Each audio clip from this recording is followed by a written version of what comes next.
musicians in bars getting beer. It's Gordie Lewis. How you doing, Gord? Well, I'm doing fine, thank you. We're at the Horseshoe tonight.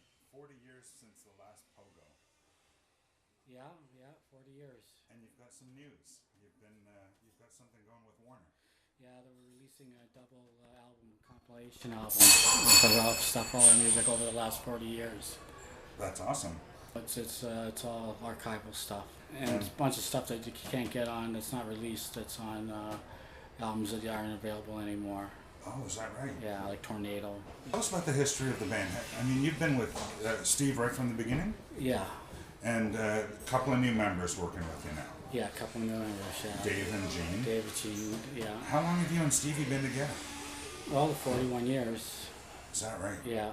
And you started in Hamilton, I guess? Started in Hamilton. Tell us about the beginning. The beginning, well, we just kind of all met in high school.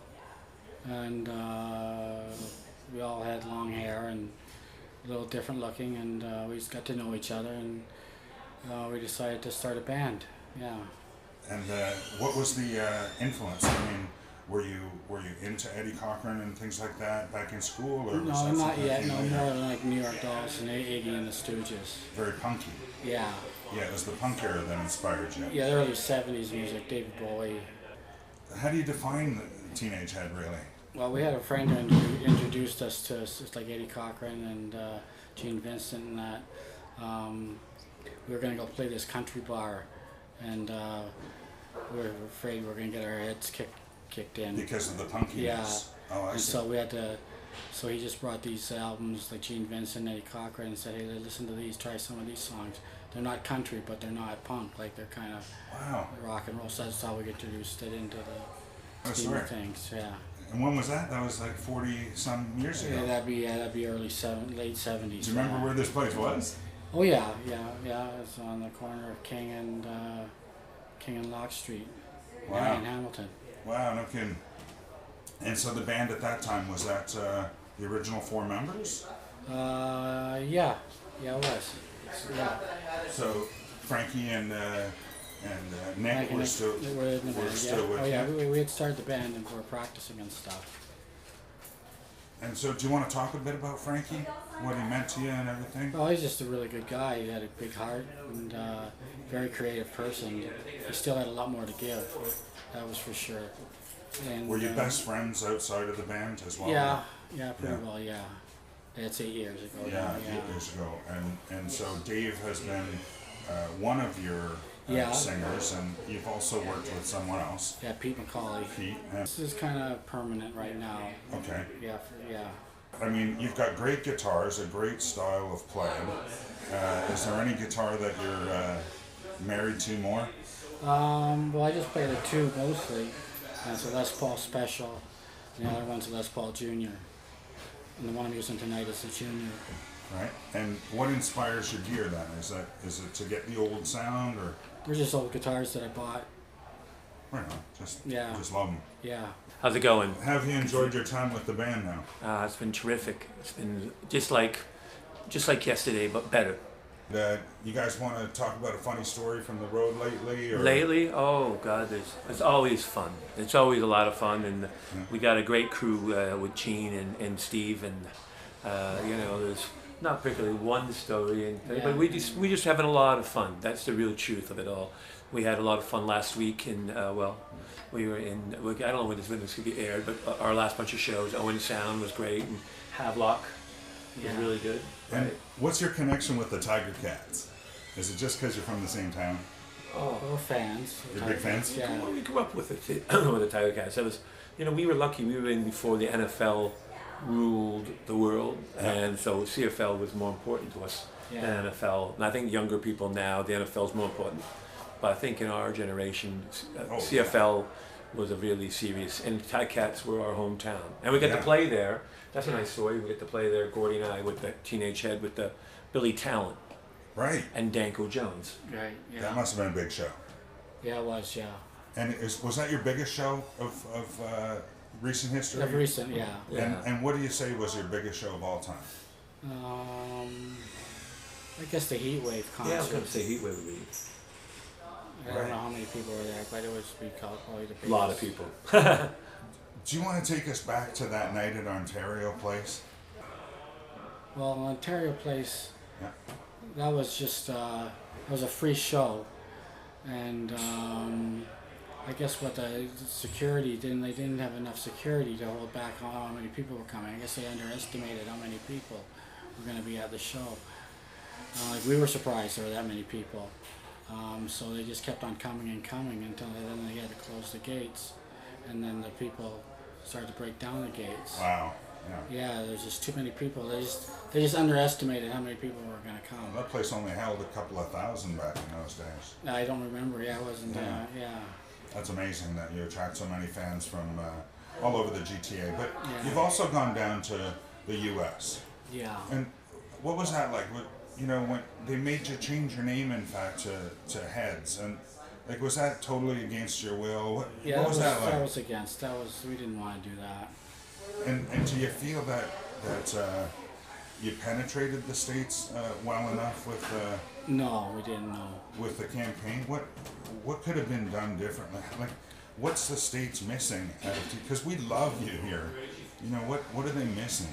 Well, they just they've got so many bands of their own that like we were supposed to do a showcase after Ontario Place. But then the car accident happened and that ended that. So that's a lot of time gone. We're in the building. It's the Horseshoe, and you're pretty young kids at the time. Right. Playing the Last Pogo. Last Pogo. Yeah. I mean, you're in the film and all. What's the lowdown on that movie? Well, it was the two Garys who were running the club at the time, and they were just getting out. And so they decided to put on this concert, they called it the Last Pogo. That's what I understand it to be. And they just hired a bunch of punk bands, including us. It was kind of our show. I think our name's on the ticket. And again, there's just too many people. It was overcrowded. Oh, was it? Yeah, they oversold the place. And things just got out of hand. And then the cops came in, or the fire marshal. Oh yeah. And a little is that what you humor. remember? We gotta go on. Okay, so I had a couple bevies that night. it's Steve, obviously, here now. You just The stepped funny in. thing is about the Pogo is so many of those bands have gone on to fame and fortune, and we've kind of just been left in the dust. If you recall some of the bands in the movie, that was a joke. Bless their hearts. I mean, I love the Wild Tours. Don't get me wrong, Steve. Had you played many shows leading up to that show? Shit, yeah. We played relentlessly. When was that? 1980, December 1st, 78. All right. Oh yeah, we'd done the whole summer of '77. We'd already played CBGB's. CBGB's. When did you play that place first? That was in July '77. Right there. So you take the Pogo. That was a year and a half later. So you were already more than I was sophomores. using all 4 strings. Holy shit! Yeah. Gordie was using 2 Marshalls. Have you had the same equipment, the same bass? No, actually we have, and it's getting expensive to keep on the road. Is it? Yeah.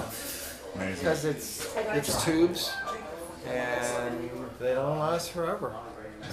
Imagine keeping an old TV set from the 50s going today. That's what these amps are like.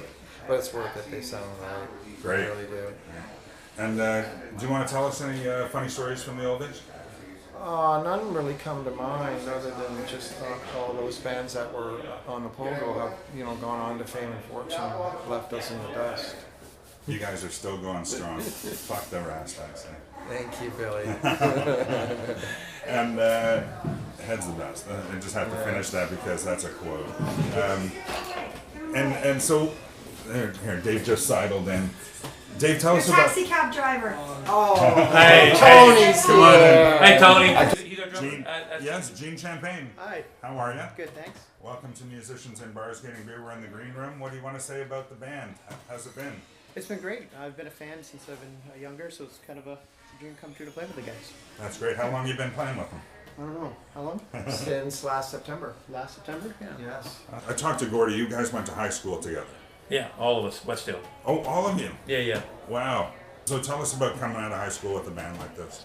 We were in chemistry class together, you know, when you're talking about Remember music. we were going to right? write that fan scene? Yeah, we're going to do a fan Sticky scene. Fingers. Sticky Fingers, yeah. I think we got one page. That was it. Steve would draw amps. Remember we were in math class, and I remember Mr. Knox, and he put the picture of the amps on the wall. Remember? Yeah.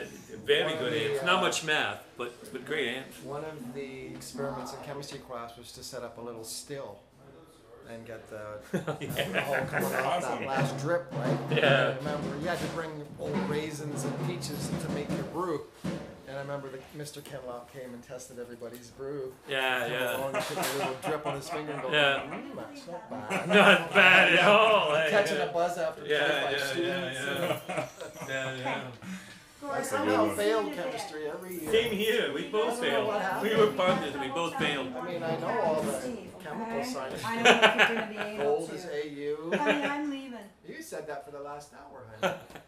That's great. So do you still know how to make your own booze? Oh, I wish. I wish I could have saved us a lot of money.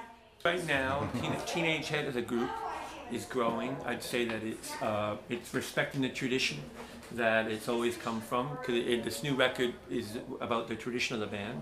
But Gordon has written some fine new songs that I think we're going to probably eventually record, right, Gordon? Yeah, eventually, yeah. I think it's not and the band has been growing organically. It hasn't been, and you know, with Gene and that, we're having a lot of fun. It's going to go in its own natural direction. I think we're going to be seeing a lot of people, and then eventually, I think the band's going to get eventually on the Junos and play the.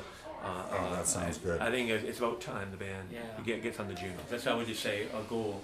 Maybe with this new record, we'll be able to, because there's so many people who grew up watching the band and listening to the band. You know, Colin James was telling me that last week, that he's a fan. So you know, it's all good. And thank you for coming out and talking to us. Okay? Absolutely. It's an honor to be in the same room as rock royalty at the Horseshoe here. Gord, what's inspiring you new right now? It's just something I've done all my life, and it's what I just feel like doing. It's just a natural thing. Is it the same sound? Are you trying to? Yeah, it's kind of the same sound. Yeah. That's cool. Yeah. And Gord what's sings your- songs that are really easy to sing. You know what I mean? Like I love singing Gord's lyrics, and I love singing his tunes, and they're great songs. You know, and it's a pleasure. So I can't see why there's not going to be more out in the future, like another album. You know. What are the new members of the band here? What are you bringing to the table as far as the writing? Gord always brings in great ideas and great chords, and we just enhance whatever he brings musically, sonically. You know. I think so. Yeah. And so, any other Canadian artists that have inspired you over the years? Like Sloan, thought they were a good band. They lasted a long time. I think they're still playing. They've done the duration. Yeah. I like Gene's old band that he the Killjoys. I thought they made some great records, and I was so glad when I got to see them play again, because they're great pop songs, but they're rock and roll too. You know, so it's a lot of fun. So what's up in the future then? Head's still going strong, and so what do you got planned for the near future? I would say, since Gord's writing such killer songs right now, and that we're going to be able to contribute them, we're going to continue recording, and I'd say that we're going to be out playing these shows across Canada, and I think now the band will be going, I think, back to the United States to play, and also make some ventures into Europe and Japan and other places. I think it's time for the band to go to where their fans have been worldwide. Well, Dave, thanks again. You've been on the show a couple times now. Yeah, I yeah. appreciate that. And I appreciate getting in here to talk to Gordie and the rest of the band of Teenage Head. I'll say goodbye to the other guys later, but thanks again. Thanks for being on Musicians in Bars Getting Beer. Okay. Cheers. Have a great show tonight. Thanks, buddy. Cheers. Take Thanks. care. Bye-bye.